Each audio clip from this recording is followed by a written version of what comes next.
तिमी के वरदान माग्छौ? म तिम्रो भक्तिदेखि ज्यादै प्रसन्न भएँ। वरदान माग बालक, वरदान माग। म तिमीलाई वरदान दिन तयार छु। गुरुदेव, मेरो तपस्याबाट तपाईँ प्रसन्न हुनुहुन्छ भने मलाई यस्तो वरदान दिनुहोस्। मलाई रातभरि निन्द्रा लाग्दैन।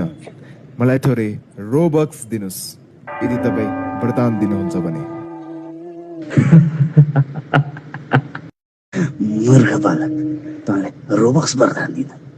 महाउलोको हजुरबाको छोरा, म त कैयौं वर्षदेखि रोबक्स नपाएर छटपटाएर जङ्गल जङ्गल हिँडिरहेछु भने तँलाई रोबक्स वरदान दिन? महाउलोको हजुरबाको छोरा, त्यो रोबक्स अहिले मैले पाउने भए म यति गेम पास किन्थेँ, यति अवतार बनाउँथेँ, यति फ्लेक्स गर्थेँ। त्यो गेममा सबलाई हेर मलाई, हेर मलाई, हेर मेरो अवतार भन्दै फ्लेक्स गर्ने थिएँ। तब त कति मजा आउँथ्यो।